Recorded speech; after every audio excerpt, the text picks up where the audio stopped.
Welcome, ladies and gentlemen. Welcome, everyone. I'm delighted that you can join us today for this webinar hosted by Eurofiber in collaboration with Data News, titled Key Success Factors for Digital Transition Programs. My name is Christophe van der Stad. I'm the editor-in-chief at Data News, and I'll be your host and moderator for today. Digital and cloud transition plans, we all know they come with their challenges and pitfalls. We've got 4 renowned Belgian experts on these digital transition fundamentals lined up for you today.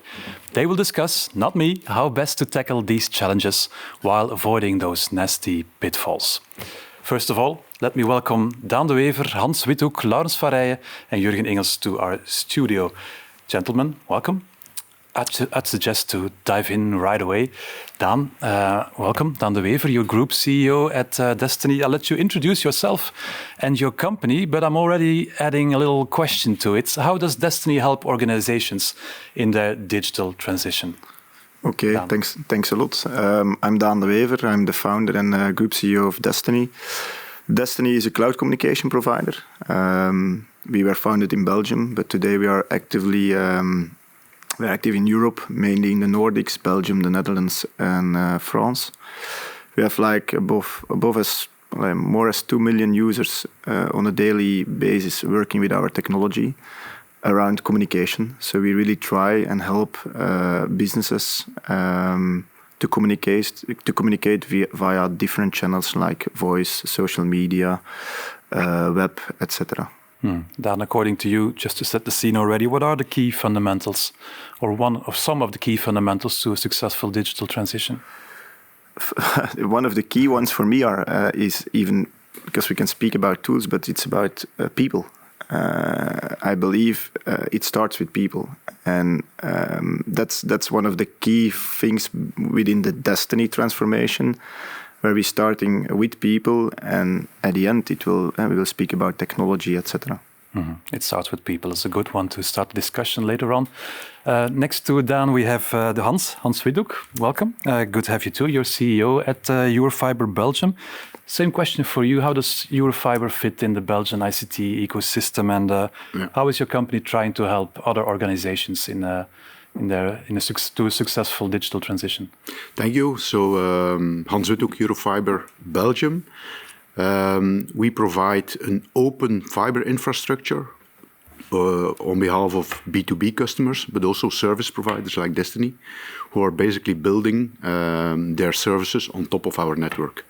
We are currently present in 4 countries, the Netherlands, Belgium, France, and Germany. And how we are positioning ourselves basically is we try to enable the digital society. So digitalization is everywhere. It goes from very basic things to very large things. And what we see is within digital transformation projects that the asset, the underlying infrastructure is key in order to deliver a perfect customer experience.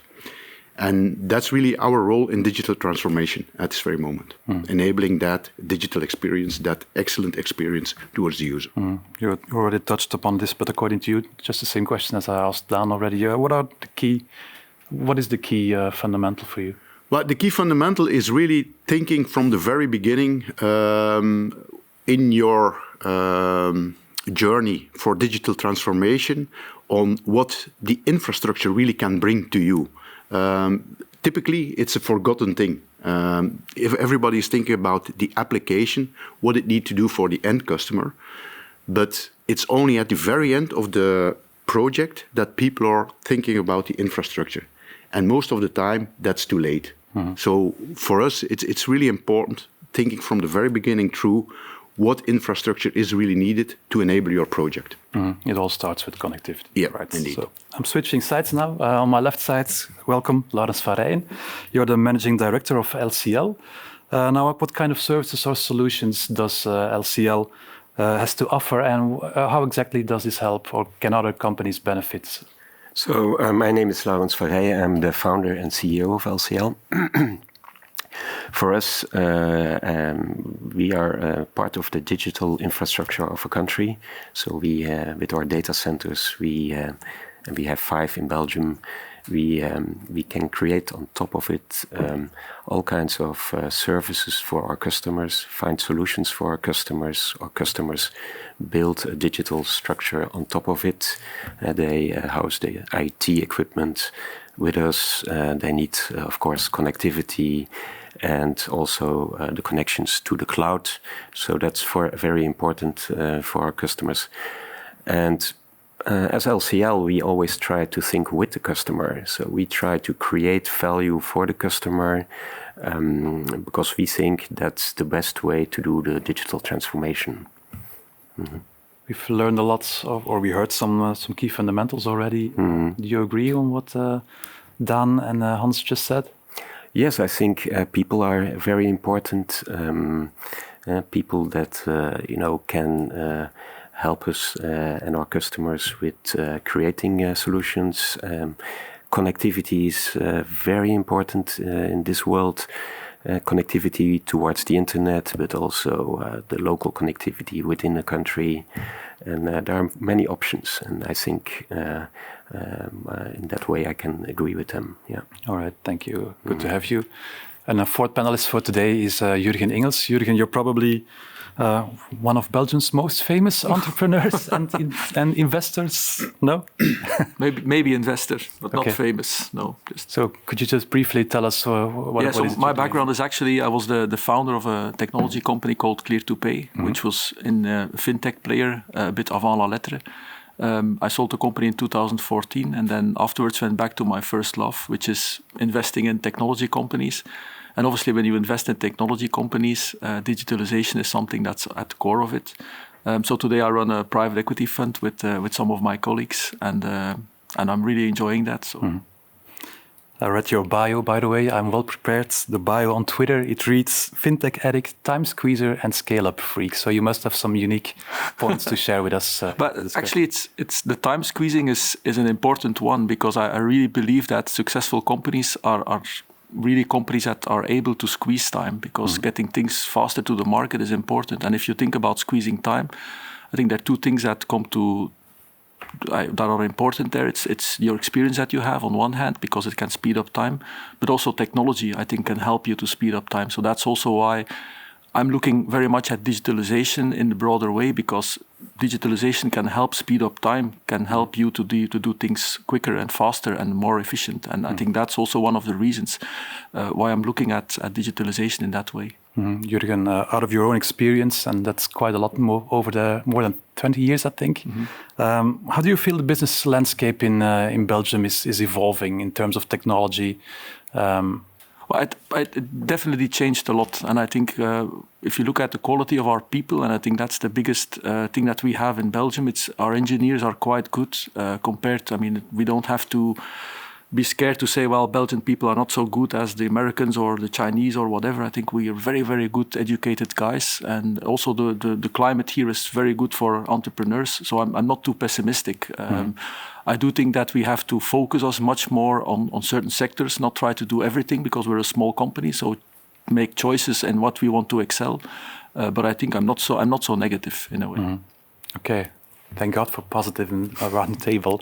Now, gentlemen, I can imagine a lot of people watching right now are having more or less the same thing in the back of their heads. Yes, we get it, Christophe, a discussion on digital transition or digital transformation, if you want. We've seen and heard this all before. It's nothing new. It's been happening. We've been doing this for over a decade already. So my first question for you would be, why now? What's new? And if you like to call it a digital journey, where are we in this journey and what exactly is the destination we're heading to? And will we ever reach that destination? Who wants to answer first? I think we are at the start because a lot of things are happening. 5G, fiber to the home, all kinds of new possibilities to connect. And that's going to be a booster for a lot of things like, Internet of Things, AI is coming, the clouds are becoming larger. So I think a lot of CIOs and CTOs have a lot of opportunities now in the digital transformation because they can really do with new technologies, new things. And in my belief, I think also CIOs and CTOs should be more part of the management teams of companies, because they have all this knowledge which can be used in the digital transformation. Then I think, the old recepts, change will be used also, the traditional strategy exercises like Blue Ocean or value creation, business model canvases, these types of, more old-fashioned ideas together with the new digital ideas can bring really this transformation. New digital ideas, 5G, IoT. How do you look at this, Daan? I think I honestly we are still in an early phase of, and the question, what is the digital journey? That's the first question. I believe if you speak about people, there is still a big job to do, because there is still a big workforce. We have to prepare them. We have to learn them what will be the impact on digital, because we know that technology is going fast. Sometimes that's the only thing. Adoption is going much lower, as we expecting. Give an example in our industry about video. 2008, when I was visiting Silicon, everyone was speaking about video and video applications, and they told me voice will be gone in a few years. And fair, due to a small animal who entered in Europe, we all there was an obligation to start moving to video, etc. And even if you look what's happening now, a lot of companies are already going back to the old model. So that's I think sometimes we are a little bit lucky. I think behind the scene it's going very fast, and the question is, how can we bring this technology, like Jurgen said, as fast as possible to these companies, and how can they? It's about how to be more relevant, about being future-proof, about being agile, and there is still a big job to do for a lot of companies. So we are now mostly what you see in a lot of, when I speak, and mainly with SMEs in Europe, digitalization is often very ad hoc. It's not like seeing, call it a DNA string, where you see from my operational model to the way how I execute, to the culture, the whole string is still we believe that we are doing the right thing because we solve something in a certain area. And that's, I think, the new trend as company. You need to be really aware about looking to the bigger picture from business model, and what's the impact on your operational model and on the way how on your people thing. And we're still very early. That's my personal opinion. I was just about to ask, what are the differences between different regions, for example? Because for example, in our industry, it's very fair, and we had, and COVID was a very clear thing. If we look to the Nordics market, where we are quite aggressive with the Destiny technology, 80% of the companies are today already in the cloud. If you look to cloud communication, so phone systems doesn't exist anymore. In the French market, 95% of the companies are still having a phone system somewhere in a building. And take a year and a half ago, when the pandemic started, traffic for us was very clear.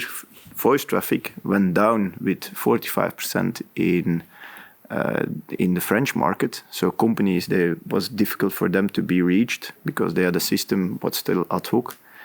And in the Nordics and the Netherlands, traffic jumped with 45% because people just took their system from anywhere and they were linked to the company, etc. So it was a very high impact, what we've seen as Destiny in March 2020. Yeah, Hans, it makes me wonder, you at Eurofiber, did you have any impact, or did you see any impact by this sanitary crisis? Yeah, so indeed, in the early days of COVID coming through, we saw a lot of requests of smaller companies, I think, that wanted to convert towards a digital enterprise or a digital company. But what we have seen and what we noticed during days is that everybody has been doing that in a very fast, quick and dirty way. And that makes me believe that other than the enterprises, because they have been thinking through that digital transformation for quite some time, the bigger companies, the small and medium businesses, they need to go through a second phase of digital transformations, call it 2.0 or whatever, where they are rethinking what it's really like to be a good digital company.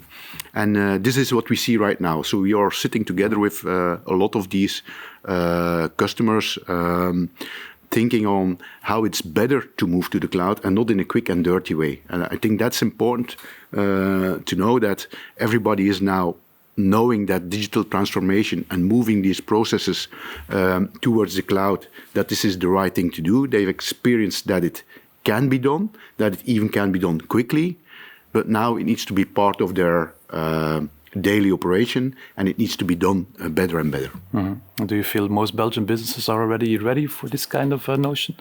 I do. When talking to customers, talking to business leaders, they really were enticed because of COVID that this is the right way to go, and they really need to rethink all these things. Yeah. All right, we're not going to just talk about COVID. We're all happy. Yeah. It's let's hope it's something out of the past. Yeah. Jurgen, I wanted to ask you the same question as I asked Daan earlier. If you have to compare Belgium to other regions in Europe, across Europe, are we laggards? Are we leaders? Somewhere in between? Well, it depends. I think I wouldn't say we're laggards, but I think when you look at digitalization, a lot of companies in Belgium started with apps on the front end side, which is right, which is good. But I sometimes compare it with cars and an autobahn. And the cars are the apps, and you can choose to make cars, which is great, but you can also choose to really make an autobahn, because then the cars can drive over your autobahn. Mm-hmm. And I think we're now at the position where infrastructure, the autobahn is becoming more and more important. And I would say we're probably better from a Belgian perspective on the car side, but we need to move to the autobahn side, because some other countries are a bit better in building like larger infrastructure on top of which you then can build applications. And the advantage, obviously, if you own the autobahn, you can pretty much have cars running over it and every time get recurring revenues. And so I think getting to the autobahn kind of infrastructure for Belgium is the way to go. And some countries like the Netherlands are a bit better in that, specifically in financial technology, for instance. They're further down the road than we are. Mm-hmm. More roads in Belgium, I can imagine. Well, there's enough roads, but... All right. When we talk about traffic, I always have to think about LCL2, of course. You're quite ready for the infrastructure of the future? Yes, I fully agree that an autobahn is needed, and we are investing a lot of money into new data center infrastructure. We're doing a hyperscale investment now also in one of our data centers. So it means that we're spending millions and millions of euros in new data centers.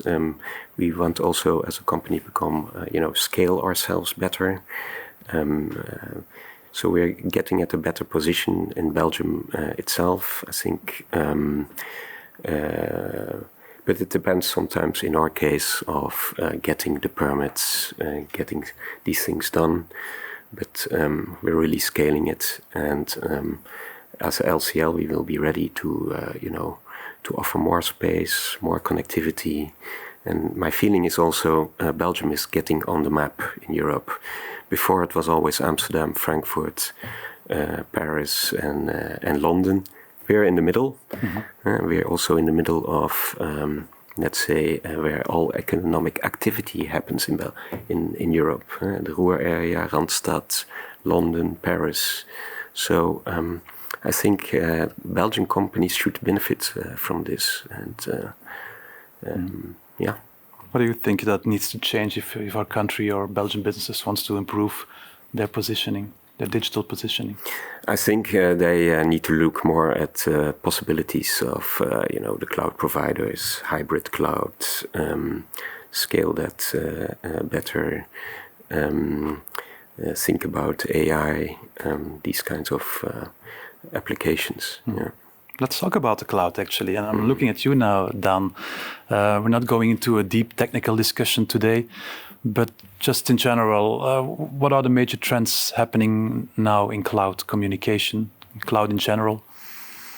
In our industry, it's about communication is about mobile. So I think the mobile first application is a very important topic. It's very strange that we accept in a company to be connected with a desk phone, with a wire, what's in a lot of companies still the case. And imagine at home, we have like our mobile, we are sitting in a sofa, we are using this like for everything, for making orders, be connected with the television, etc. So how sometimes I don't understand how people accept that we still work with like this very traditional technology when you are in a business environment. And I think that's also a little bit the clash where we are in is like the protection of the existing classical business models. When you see in even the IT industry, where you see a lot of actors, we speak about transformation, but we make as an IT company a lot of money by services, selling hardware. And we know that we need to go to this recurrent business model. We know that there is new technology, what's probably better for my customer. But do I dare to drive this, knowing that this has an impact on my own business model? And that's a little bit the clash what I see often when we speak with like colleagues, IT companies, service providers, etc. And you see some of them are very innovative, drive really transformation and help and support the people from their customers from that part, instead of being try to protect your own business model. So that's a little bit what we see going on. So cloud is for us the reason why cloud in communication is an important thing is the fact that you are connected anywhere, anytime, and you decide when you are connected. So it makes you very agile in the way how you use your communication technology. And second, the mobile interconnect is an important thing. But for example, one of the things what's quite difficult in our markets is we cannot do it like one European mobile strategy. Why? Because regulation, etc., is completely different in different markets, what makes it quite complicated to have like a real native integration of our technology on a mobile device. That's the complexity where we are in. And I fully agree. In our homes, we all have wireless connected infrastructure or devices. It makes me wonder, Hans, is this some kind of struggle for you too? I mean, Eurofiber, it has this notion, it's still fixed. It's still fixed, exactly. Yeah, I think indeed everything is moving to mobile connectivity. But that doesn't exclude fixed connectivity. If you look towards the new trends of 5G, there wouldn't be any 5G if there isn't a substantial fiber network in the backhaul for that. So, and that's also one of our key drivers in building that infrastructure, building these autobahns, as Jurgen is saying, is building these autobahns on behalf of the service providers that really want to offer the services. So in the Netherlands, all mobile operators are using our network for backhaul. In Belgium, some important mobile operators are using our network as well. And so for us, it's there are in fact two trends, because we started with cloud that is driving these investments in autobahns, as you wish. It's the move to the cloud. People really want to go to the cloud. It has been growing from very basic applications, and people see that this is working. So they are also moving their business critical applications towards the cloud. And then everything that has to do with mobility, 5G, that's really driving our business in Belgium and else in the world. Yeah. Okay. Now, in discussion with CIOs, one pitfall is often referred to the risk of cloud lock-in. And maybe the costly frustrations when trying to migrate from one cloud to another, or moving application across clouds. Now, it makes me wonder, cloud agnostic approach, is this feasible? Well, feasible, agnostic, it's probably not today that you can easily switch over from one cloud vendor to another. We've been buying a company in the Netherlands, MatrixMind, that is helping companies to move over from one cloud provider towards another cloud provider, trying to become agnostics. But as you know, these are really critical processes running on top of that. So you don't want that to be like drag and drop, basically, from one cloud to another. But I think the intent is there for making this as easy as possible. And we are doing the utmost to make that easy as well. Mm-hmm. All right. I want to get back to the recurring revenue remark you just earlier made, Daan. Jurgen, I know this is some of your fundamentals that you're always talking about, especially when talking to scale-ups. Let's get to this recurring revenue model. Is cloud one of the necessities for in order to come to a recurring revenue model? I wouldn't say it's a necessity, but it's clear that with the recurring model, it's easier to really scale faster because you don't have this big infrastructure cost beforehand. Because when you look at it and you compare it like 15 years ago, when you had 1 million, you had 900,000 for your infrastructure, and then you still had 100,000 left to build your product. Mm-hmm. Today it's completely different, which makes, I think, evolution or technology quite accessible, and it's almost like a democratization in a way, because if I'm smart and I have this great idea, I can, with 1 million, I can use 900,000 to build my product, and only 100,000 I need for the solution to put it in the cloud. So the cloud actually opens up ways for people to really do entrepreneurial stuff without having to be very rich or without having to have a lot of money to be able to do that. And I think that's the big stuff going forward. Before, you needed to have a lot of money, or you needed to have contacts and so on to be able to become an entrepreneur.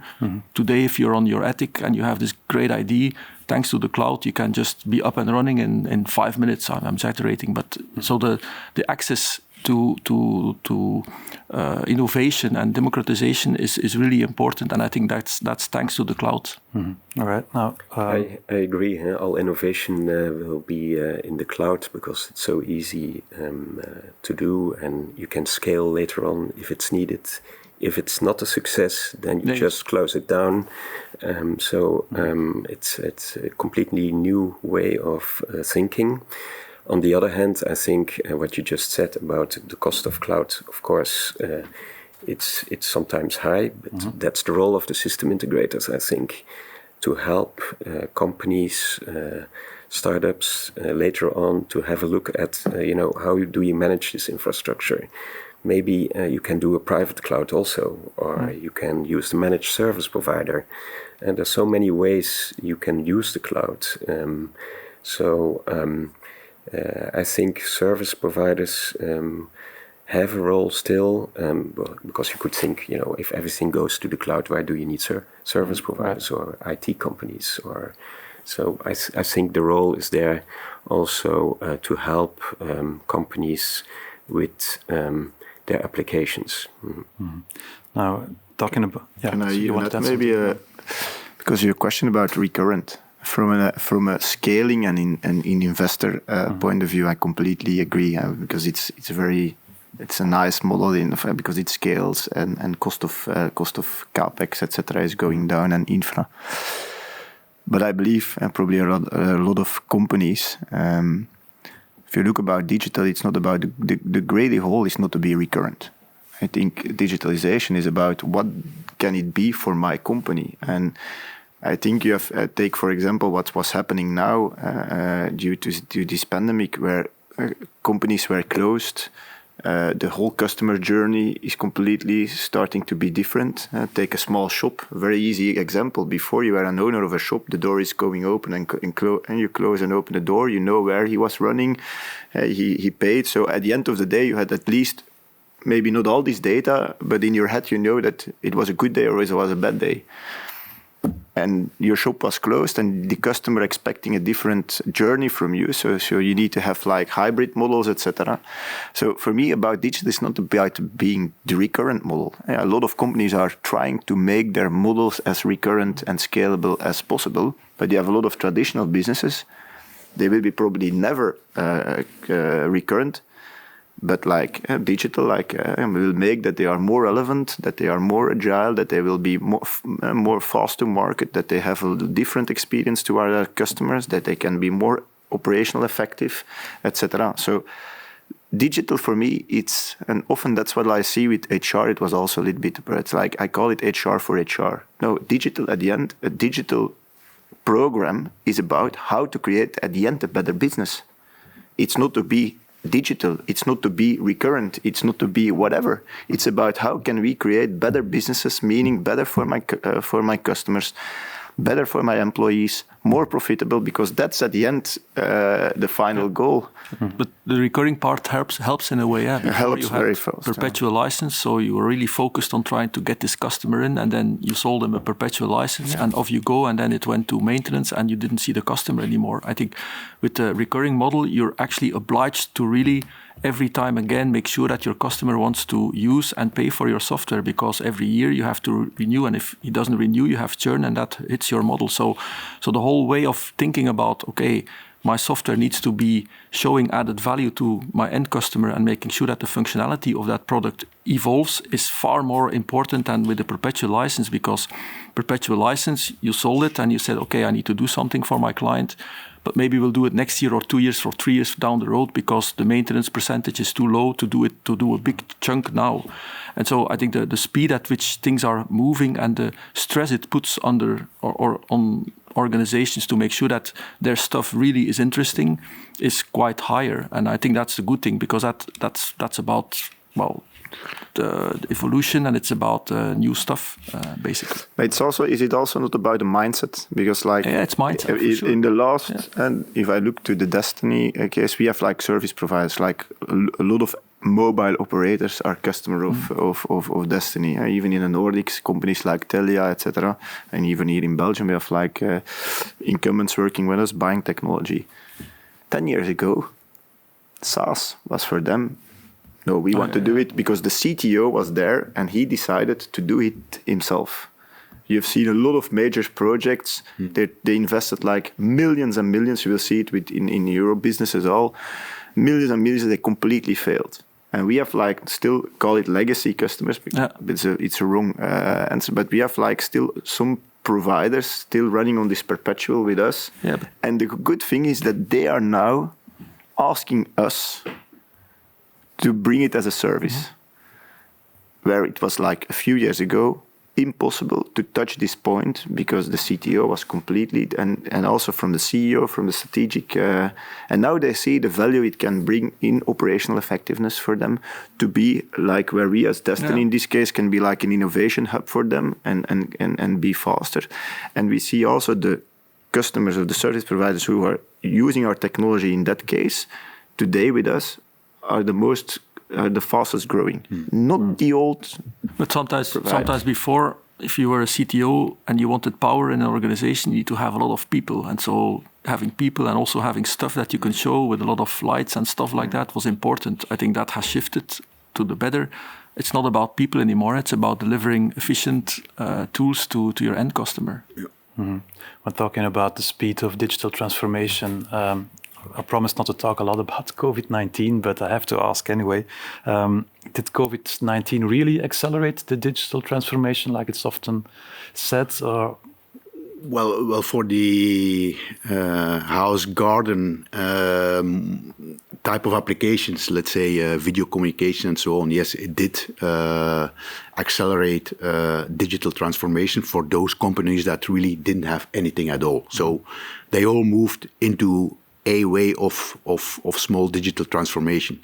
But as I said, that was all quick and dirty. Mm-hmm. People have been seeing that parts of their infrastructure, of their applications that are critical, can run in a good way in the cloud due to the SaaS models, etc. And now they are rethinking the complete thing to move everything or more than just a house, garden, and other applications, really to move that to the cloud. So there's a second wave of acceleration coming, I believe. Yeah. Do you all agree? Yes, and I think also with COVID and the Green Deal of Europe, things are also happening. Sustainability becomes important, and we think that you see in many companies a new function like a sustainability manager, and that will also have an impact on IT infrastructures. Sustainability will drive the digital transformation. Yes, I think if you, as a system integrator, you can advise maybe your customers to look at workloads and how can you do that more efficient on which hardware. There will be a lot of investment in our sector, in the data center sector. We will have to be more sustainable, think about how we can do it more efficient, but also with IT providers, hardware providers. They will have a look at it, and they need to have a look at it, because otherwise legislation will change it. And so in our sector, we did voluntary self-regulation on the European level, where we decided as a sector that we created the climate neutral data center pact to lower the impact of our sector on the CO2 emissions, and that's done by both the cloud providers and the data center companies. I can imagine, specifically on data centers, there's a lot of pressure in terms of energy consumption, a lot of pressure by the regulation, right? Not yet by the regulation, but if we don't do something, then they will. I think that this will be a bigger driver towards cloud adoption and digital transformation than we can estimate today. It's really the individual organizations will not longer be able to build a type of infrastructure on their own, which is green. So they will have to move towards all these green providers, better, whether it's a cloud provider, whether it's a data center, but that will drive the move towards cloud infrastructure more than we can estimate today. I really think so. Maybe just one thing that I would like to add is that if I look at young companies, startups, I'm always very much struck by the lack of knowledge that they have in terms of digital tools that exist. I mean, most of them don't really know what's out there. I mean, they have some ideas, but it's not like they say, well, this or this or this should be used. And I think we should come to a kind of solution where we say, okay, you start in your company and these are the 15 tools that you need, and don't bother to try to look for it or examine it or whatever. Just take these because those are like the best in the market. And so I think knowledge of what kind of tools are available and what kind of tools you should use, rather than trying to figure it out and losing time, I think that's something I think we should try to help companies with. And I see it not just in small companies, but also in larger companies, where, for instance, they do accounting still in an old-fashioned way, and you say, hey, but there are tools that exist on the market that are really easy in the cloud to use, that can speed up your efficiency and that can get rid of 2 or 3 people in your accounting department, for instance, and not just in the accounting department, but all over the place. There's so many gains still to be done by just using tools. But the negative thing, I think, is on the IT side, not always people are aware of these tools because they're more on the infrastructure side, the back end, and not so much on the front end. So you should almost make a kind of booklet to say, okay, you start, here's the 50 tools you need to know about and use them, and then you're not going to lose time, and you can really focus on your business rather than having to deal with, okay, what kind of systems do I need to use? Yeah, Daan, Destiny is probably one of those 50 tools which you really should. We hope that we could be one of them. We see in our role, because we are using a lot of communication technology, so players like us, we become more like an aggregator. We need to play a very easy with others and become a redistributor. And that's a little bit the role what we see as a communication technology provider in Europe. I think like what Jurgen said, I completely agree. I think one thing what we also underestimate is data. I think a lot of companies, they don't have any clue the value of data they run today within their company. And maybe often I believe that maybe starting a digital process would start maybe by doing once, what do we have? Even within Destiny, even in my own company or a technology company, we don't do it well. If I look to the data part, I believe we can do much more with this. So data also will be, for me, will become one of the points who can really drive digital transformation projects. And that's something we didn't know of 10 years ago. The upcoming machine learning, AI, and even going further, today will drive this. And I would always think, if I would a company, try to start with bring some people in and let's look, what do you really have from data, and how can we take like financial whatever customer. If you start to think about this, you can do a lot of things within this. Second part, what I really love of the story about Hans is about sustainability. I completely agree in the fact that adoption could be in the coming 10 to 20 years will be probably driven by an urgency. Don't underestimate the whole climate change thing. Mm-hmm. Don't underestimate, you are as an investor, my investors, they are looking at CSR, it becomes much more important. But if you start to think about what's happening now, if you see what's happening now with the whole goods, with China, etc., the way how you have transporting goods and the problems we see, what we see today in the market is also something we need to deal with. So I believe also that we as companies, we have a big responsibility around climate and about sustainability, and digitalization can really be help and support us in having a certain impact on this point. I would maybe also add that what I see is that compliance is also going to be very, very important in the years to come. And you actually see it if you look into the new technology companies these days, also in the States. We're obviously talking about data, and that's important, and everybody talks about data, but the next wave is already coming. It's actually figuring out, if you have data, who has manipulated the data when, and where does the data come from. And so I think governments and everybody around it will not just want to know what the data is, but also where it does come from. And I sometimes compare it with you go to a restaurant and you have a steak. You can actually today go back to the cow and see, okay, where does the cow come from? Where was it grazing as you speak? So you can actually track down the whole thing and what happened with it. And I think from that perspective, very similar compliance will have a very, very impact. And so technologies that not just provides the data, but also helps you to really know where the data comes from and who has manipulated it and what's the surrounding of the data is going to be, I think, the next wave to be in. So next to everything related with climate, I think everything related with compliance is going to be the next wave, let's say in the next 5 to 10 years. Tracing the data back to its origin. Correct, yeah. Okay, right. Now, we've touched a lot of angles on digital transition already, but I think it's almost time to wrap up. Just one more thing about data governance, privacy. We haven't talked yet about GDPR today, I think. Is GDPR actually a hurdle for successful digital transitioning, or can it be some sort of help for businesses? Hans? But for some segments, I do think it's still a problem today. Definitely within the government area, where they really want to know where the data is being hosted, where it's really landing the data. So for those, it is still a limiting factor, but we see investments happening of the big hyperscalers and cloud providers also going more and more what we call the edge, going deeper into the network and getting closer to where the data should be hosted.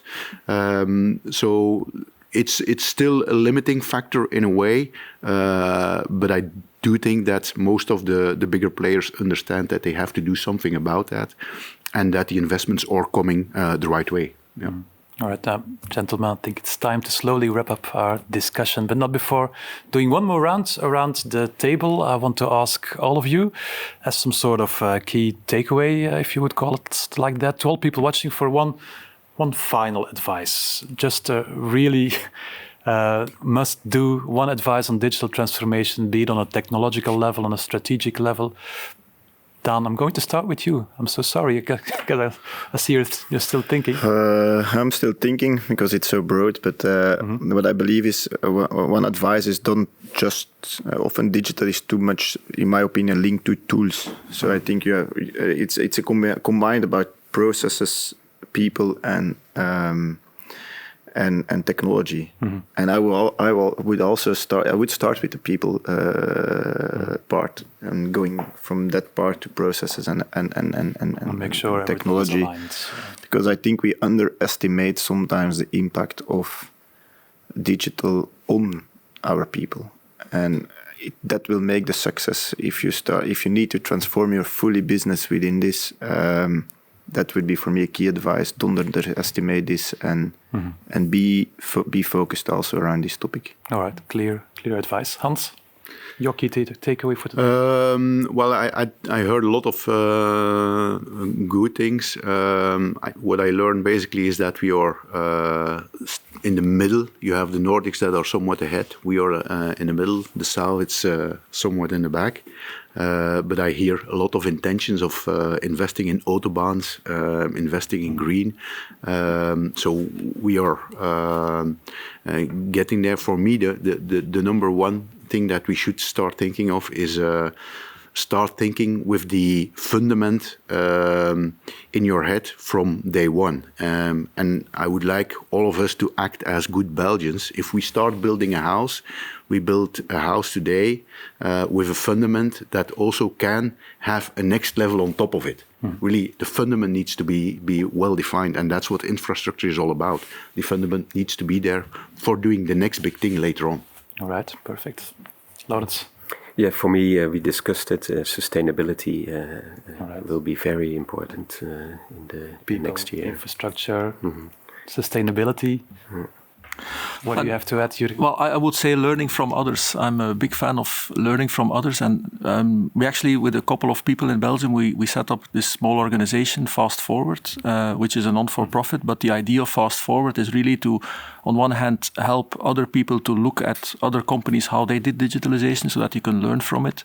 And on the other hand, also trying to come up with this list of interesting companies that you should know of if you are into digitalization, that you can say, well, I have this booklet, and then I can actually see, without saying this is better than this, but these tools exist and these can help you to speed up your processes internally. And I think that's something that can really help also.